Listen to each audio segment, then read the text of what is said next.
Jovem, vamos lá então. Continuando a leitura do texto aqui, vamos para as próximas 8 páginas. Eu estou na página 8, a gente vai dar 8 até a 16, tá? Então aí tem aqui a denúncia do Meleto, tem um breve diálogo aqui e tal, e aí a justificação do Sócrates e depois quem perderia mais com a condenação dele. E aí fica para daqui a pouquinho mais, para um próximo vídeo, a parte 3, que são as últimas da página 16 até a 26, que as últimas, tem só esse pedacinho aqui da 16, são as últimas 9 páginas, não deu, né? Não quis cortar antes para não ficar fora do assunto, né? Então vamos lá, né? Página 8, parágrafo 1, denúncia do Meleto, né? Então a denúncia do Meleto, que são as acusações recentes, então o Meleto é o cara que representa ele no tribunal, né? O cara que apresenta a acusação. E aí começa assim, né?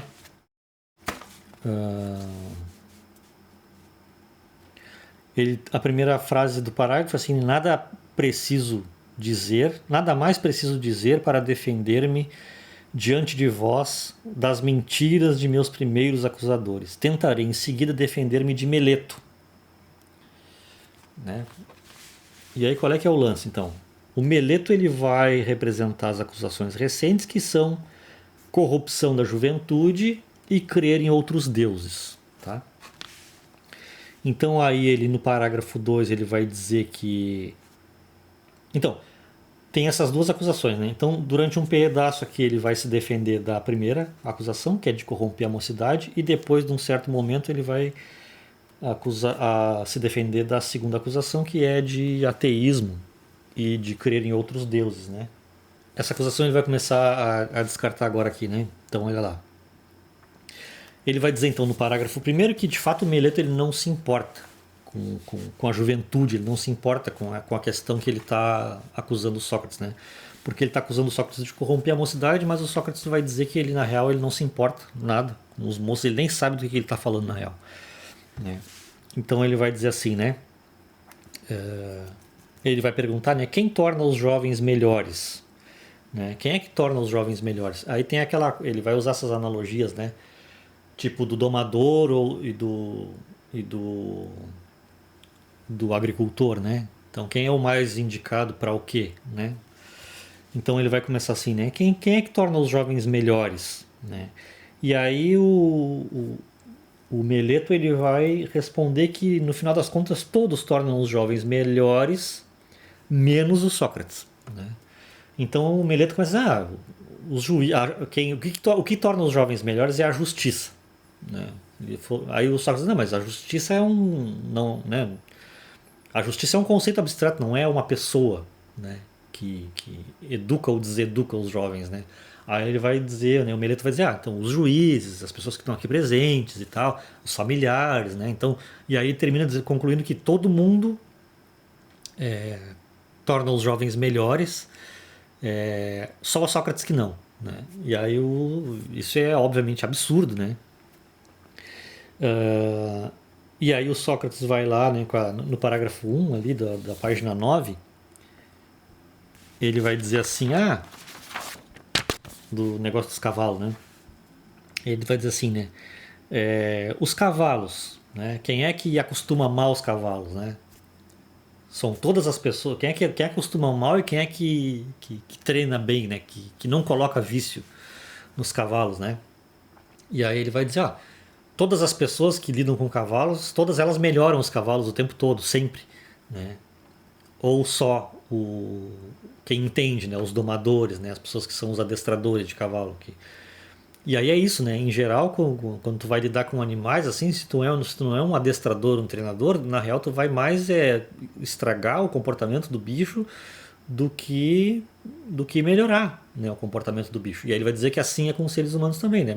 Na real, o que o Meleto está dizendo é que todos melhoram, só um piora. E o que o Sócrates está dizendo é que olha a analogia com os animais, né? Que a grande maioria piora e poucos melhoram, né? Na formação do ser humano também é assim, né? Se a gente for pensar, pensa bem aí, jovem, tu, né?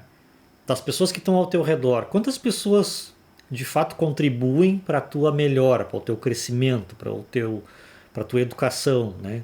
Para a tua melhoria, né? Como ser humano mesmo, assim. E quantos pioram?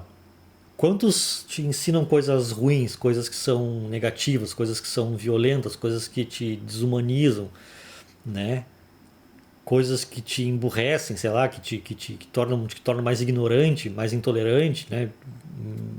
Sabe? E o Sócrates está falando um pouco disso, assim, tipo, das pessoas que estão ao redor, assim, quantos melhoram e quantos pioram, né? E o Sócrates vai dizer, ó, se a gente parar bem para pensar, os que melhoram mesmo, os que ajudam, são muito poucos, né? Os que sabem o que estão fazendo. E aí o Sócrates tá querendo dizer com isso que o Meleto não sabe do que ele está falando, né? Quando ele fala o que fala, né? Uh, e aí o Sócrates, né, vai dizer que é justamente o contrário, né? Poucos melhoram, né? E aí ele vai dizer na página 10 que o Meleto não sabe o que diz, né? E aí ele vai dizer, né, que as pessoas preferem receber, pergunta, né, o Sócrates, as pessoas preferem receber um dano ou um benefício de seus companheiros?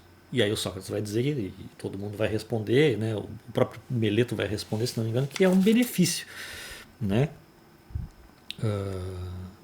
Há quem prefira o dano, né? O Meleto vai dizer não, claro que não, né? E aí o Sócrates vai dizer, né? Então por que que os jovens me seguem, né? Por que que os jovens acompanham e querem acompanhar-me? E aí ele vai dizer, olha, o Sócrates, né? Ou é porque eu não corrompo, porque eu não causo dano aos jovens e portanto eu não deveria estar sendo acusado, não deveria estar no tribunal. Ou então se eu corrompo os jovens, se eu estrago, se eu causo dano, eu faço isso sem saber. E aí o Sócrates coloca o ônus da prova para eles, né? Então, num certo sentido é o seguinte, né? Se ele corrompe de propósito, digamos assim, se a ideia do doloso e do culposo, né? Então, se ele se ele corrompe de propósito, faz sentido ele estar sendo acusado, tá no tribunal né, seria justo a condenação. Mas ele está dizendo aqui, né?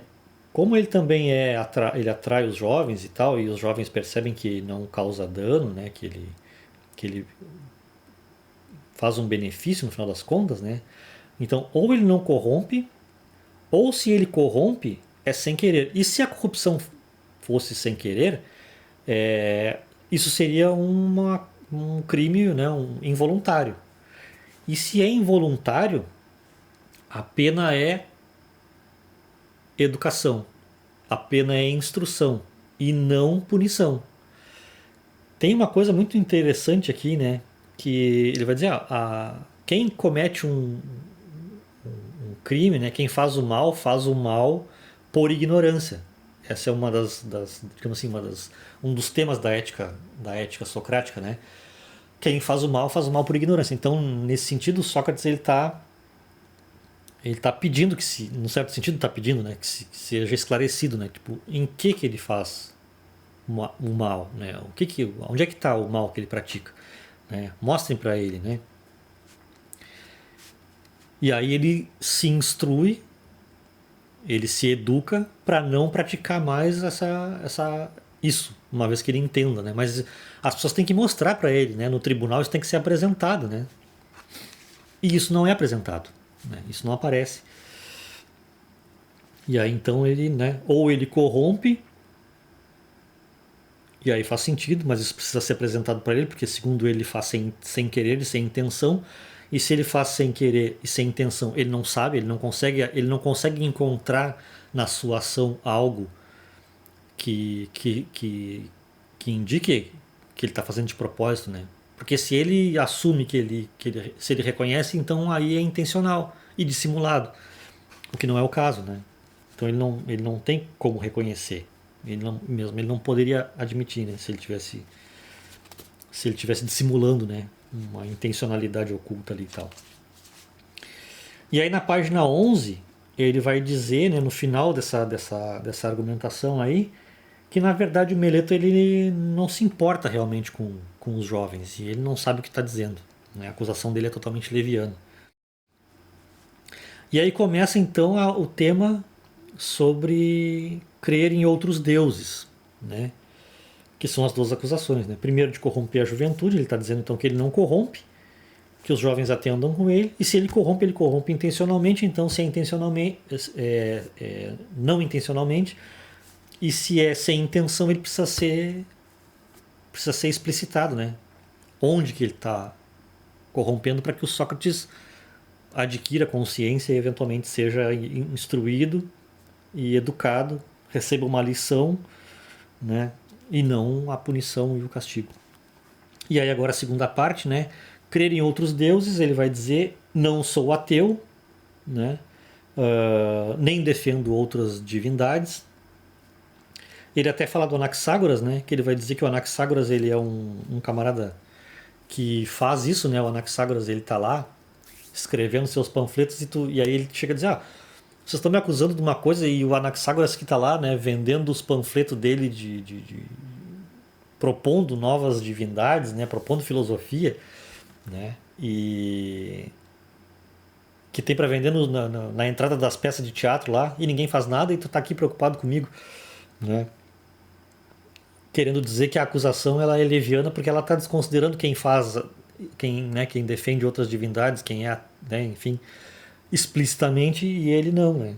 Ele é ateu, né? E aí ele não influencia ninguém, né? Ao contrário do Anaxágoras que está lá, né? Tem até uma notinha aqui, né? Vamos olhar aqui onde é que está isso. Na página 11. Aqui, ó. Anaxágoras, filósofo da escola jônica, mestre e conselheiro de Péricles, célebre por ter concebido a existência de uma mente, né? Do nous, ordenadora do universo, por dar explicações naturalistas dos fenômenos celestes, né? Foi um materialista, portanto, né? Foi condenado por impiedade e a exilar-se de Atenas em 432 a.C. Suas obras, como as de outros autores, podiam ser compradas no local do teatro destinado ao coro, denominado orquestra, nota do tradutor. Né? Então, né? Meleto é incoerente e contraditório, né? Ele vai dizer. E aí na página 12, o Sócrates é acusado de crer em poderes demoníacos.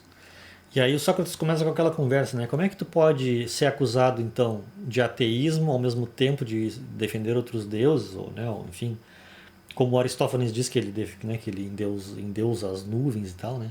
Como é que tu pode? Porque o Sócrates é um cara meio, parece que ele tem uma espécie sei lá, uma espécie de mediunidade, de sensitividade, sei lá, né? Que o Sócrates tem essas intuições, né? Que aconselham ele, né? Na verdade é o exercício da consciência, né? Do pensamento. E aí o Sócrates ele é acusado de crer em poderes demoníacos. E aí o próprio Sócrates diz assim, se eu sou acusado de crer em poderes demoníacos, né, os daimonions, né, o demônio, ou ele é uma divindade ou ele é um filho de uma divindade. Né? Então como é que tu pode acreditar no filho da divindade sem acreditar também na divindade que dá origem a esse poder contraditório, né? Pois é a acusação. O daimonion. Né? Daimonion não é a mesma coisa que demônio, né? Daimonion é tipo essa. Daimonion, então, é essa coisa, né? Como é que o Sócrates é acusado de acreditar em poderes daimoníacos sem acreditar ao mesmo tempo em divindades, né? Percebe? Essa é a contradição do negócio. Na página 13 tem o fim da defesa das duas acusações, né? De corromper a mocidade e de crer em outros deuses. E aí começa uma parte muito interessante na página 13, que é o lance sobre a morte. que é o seguinte, né? Pergunta se o Sócrates não teme a morte, né? E aí ele vai dizer no parágrafo primeiro ali, né, da página 13, que ele não teme a morte, que ele está mais preocupado em ser justo do que injusto e de ser corajoso ao invés de covarde, que as preocupações importantes são essas, né? Que não é ter medo da morte. E aí ele vai citar os heróis gregos ali, né? Que tem toda aquela conversa, né? Ah, é melhor morrer do que viver sem dignidade, sem honra, né? Morrer com honra a ser alvo de risos. Aí ele fica aqui, né, falando do Aquiles, do Heitor, do Pátroco, aquela jogada daqueles loucos lá, né? Daí tu vê o filme, né? Vê a Odisseia lá que tu já vai ver qual é que é. E aí tem todo esse lance, né? A defesa da honra, né? Que é melhor morrer do que ficar vivo sem honra e tal, né? Que é a pior coisa, né? Tem uma passagem que ele vai dizer aqui, né? A mãe do Aquiles diz assim para ele, né? Filho, se matares a Heitor para vingar a morte de teu amigo Patroclo, tu próprio morrerás, pois, dizia ela, o teu destino te espera logo depois de Heitor. E ele, aí o Sócrates, né? Ele, apesar de ouvir a advertência, fez pouco caso do perigo de morte e, porque temia muito mais viver com desonra, respondeu: morra eu assim que castigue o culpado, mas não fique por aqui alvo de risos junto das curvas naus como um fardo da terra. Tridramático assim, né? Tá. Enfim, sacou? E aí tá, né? E aí o Sócrates vai dizer, né? Depois disso, que se ele for morto injustamente, a injustiça vai continuar. Porque aqueles que olham e não fazem nada, depois eles vão se tornar vítimas. Porque essa injustiça ela vai continuar acontecendo e vai continuar vitimando outras pessoas, né? E ele tem que cuidar e observar, as pessoas têm que cuidar e observar, o risco da desonra que isso pode causar. E aí tem uma coisa interessante aí que é o seguinte, né? O Sócrates vai dizer lá pelas tantas aqui que é pior tu cometer uma injustiça do que tu sofrer uma injustiça. Então uma cidade que condena alguém injustamente, na verdade quem está na pior situação é a cidade e não o injustiçado, né? Isso é muito interessante. Então olha lá, né? Ele fala aqui também, né, sobre ele não ter sido desertor e tal, né? Mesmo que ele tenha escutado lá o demônio dele lá, né, o daimonion dele, lá, a intuição dele, né, que dizia para ele que era mais negócio ele ficar levando vida de filósofo do que vida de militar e tal. E aí ele mesmo assim ele disse que ele não largou o posto militar dele para não deixar de cumprir os seus deveres cívicos, né, não deixar de ser cidadão, não deixar de respeitar as leis da cidade, né. E aí na página 14 tem a justificação do Sócrates, né? E aí ele vai dizer o seguinte, né? Ele não teme a morte porque para ele só teme quem supõe ser sábio e não é. Só tem medo da morte quem supõe ser sábio e não é. Como assim supõe ser sábio? Porque quem tem medo da morte pressupõe saber o que é a morte. Então tu teme a morte porque tu acha que a morte vai ser uma coisa ruim, uma espécie de castigo. Mas na real tu não sabe o que é. Né? Na real ninguém sabe. Então, continuando. Só teme a morte quem supõe saber o que é a morte. Então tu acha que tu sabe o que vai ser. tu supõe, tu fantasia, tu cria uma baita de uma viagem na tua cabeça e tu te caga de medo de uma coisa que tu não sabe o que é. E aí o Sócrates vai dizer, né?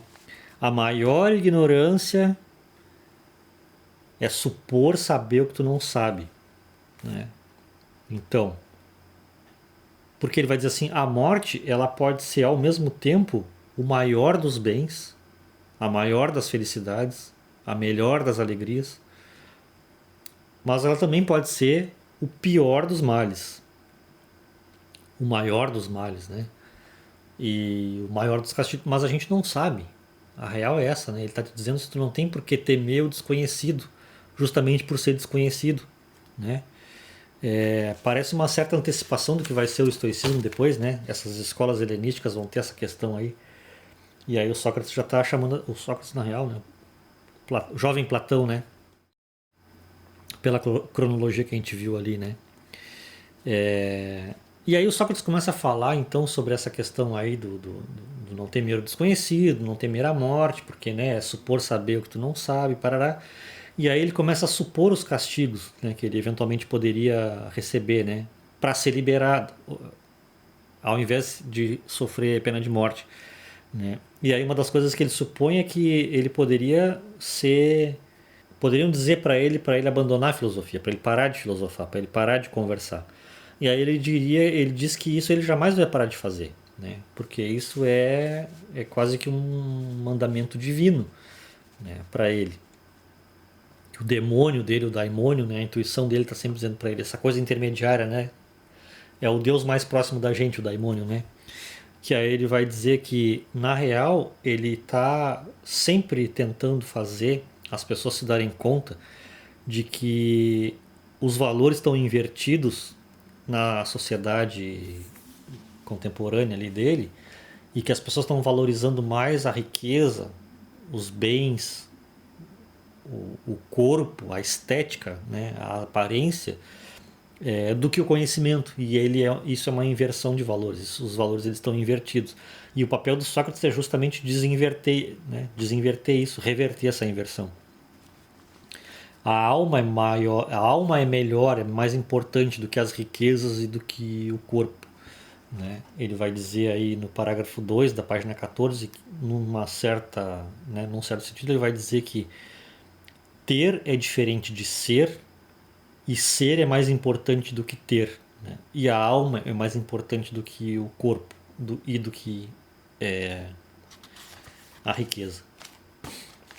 E aí o Nietzsche depois lá adiante vai ficar louco com isso, né? E aí ele na página 15, no primeiro parágrafo, ele diz assim, né? Que ele, no parágrafo 1, é isso? Tem uma frase boa aqui. Não farei outra coisa ainda que tenha de morrer muitas vezes. Parágrafo 1 da página 15. Vamos ver se eu acho aqui. Exatamente. Finalzinho aqui, né? Antes da partezinha que diz assim: quem perderá mais com a condenação, né? A frase que está terminando essa parte diz assim, né? Por tudo isso, atenienses, diria eu que atendais a ânito, né? Quer não, quer me dispenseis, quer não, não hei de fazer outra coisa ainda que tenha de morrer muitas vezes. Mas, galo velho, esse Sócrates. E aí tu fica, né? Personagem ou histórico ou lendário, né? Idealizado ou real, né? E aí tá. Vamos para a última partezinha desse bloco aqui, né? Das 8 páginas intermediárias aí do texto. O segundo terço do texto, né? Não farei outra coisa ainda que tenha de morrer muitas vezes. Quem perderia mais com a condenação do Sócrates? Num surto de modéstia, ele vai dizer que quem perderia mais com a sua condenação é a cidade. Ele por si só não perde nada com a condenação. Porque ele vai dizer assim, olha, os acusadores que estão me acusando, eles são piores do que eu, né? Pelo que o Sócrates expôs, né? Os caras são todos uns falsários, estão embasando as suas acusações, parece que eles estão embasando as suas acusações na comédia do Aristófanes, nos boatos da cidade, na transferência de culpa por conta dos jovens que ficam aloprando ali, imitando Sócrates. E aí ele vai dizer que na real quem perde mais é a cidade, porque a cidade está cometendo uma injustiça. E é melhor tu ser injustiçado do que cometer uma injustiça. E aí o Sócrates vai dizer que no final quem perde é a cidade, porque a cidade está se deixando levar por um surto de fake news, de como é que lawfare, né? Parece aí um caso de lawfare antigo, né? Os caras criaram, encenaram ali uma coisa para condenar o Sócrates e aí montaram o circo e o cara vai ser condenado e ele não vai escapar. Como a gente tem visto isso ultimamente no Brasil, né? Pelo mundo afora, aliás, né? E aí o Sócrates ainda no início, lembra, né? Ele diz assim, ó, eu não tenho ilusões quanto à minha condenação. Ele já sabe, né, do contexto que tá montado ali. Então quem vai perder no final é a cidade, né, com a injustiça. Os acusadores, eles não podem causar nada, causar dano, não podem danificar o Sócrates, porque um pior não danifica um melhor, né? Um injusto não danifica um justo, né? E aí ele ainda vai colocar aqui, ó, eles podem me matar, eles podem me exilar e eles podem me tirar os direitos. Mas isso não é desgraça. Pior desgraça é a injustiça. Então, piores são os que condenam à morte, são os que condenam ao exílio e tiram os direitos das pessoas injustamente. Esses são os piores. E aí tem um lance aqui, né? Uma coisa, eu vejo um certo estoicismo aqui, né? Uma certa imperturbabilidade do personagem Sócrates aqui, num certo sentido, porque ele está dizendo o seguinte: olha, vocês podem acabar com o meu corpo, mas o que está certo, né? A minha ideia, a consciência que eu tenho da justiça e da verdade, ela é inabalável, né? E o meu corpo é só o meu corpo, né? Isso é muito louco, assim, e é muito legal, assim, é muito forte, assim, né? Tu pensar quantos seres humanos tu conhece que seriam capazes disso, né? De se colocar nessa situação, assim, martirizar, no certo sentido, né? Nem precisa ser, né? Martirizar mesmo, assim, de se sacrificar por uma causa nobre como a verdade, a justiça, né? A ética, né? E aí o Sócrates, ele vai dizer que ele atua na defesa da cidade e não na defesa dele mesmo, dele próprio, Sócrates, né? Uma defesa egóica, né? Não é disso que se trata, né? E aí vai aparecer a metáfora da mutuca, né? Que a cidade é como se fosse um cavalo de corrida, atlético e tal, que está ali meio, né, adormecido, meio preguiçento, meio preguiçoso. E o Sócrates é aquela mutuca que vai lá e dá a picada nesse cavalo que está adormecido e aplastado ali, né? E acomodado para que ele desperte e reviva, né? Recupere o seu vigor, né, o seu vício, a sua energia, né? E o Sócrates está lá para buscar a virtude, não para buscar dinheiro, né? Ele coloca isso assim. Prova das afirmações de Sócrates, a sua pobreza, né? E aí a gente termina: porque da verdade de minhas alegações exibo, suponho, uma prova cabal, minha pobreza. E aí termina essa parte aqui, e aí sobram as últimas 10 páginas para a gente ler. Voltei para o início aqui. Mas a gente continua mais tarde, beleza? Então tá, jovens. Até breves.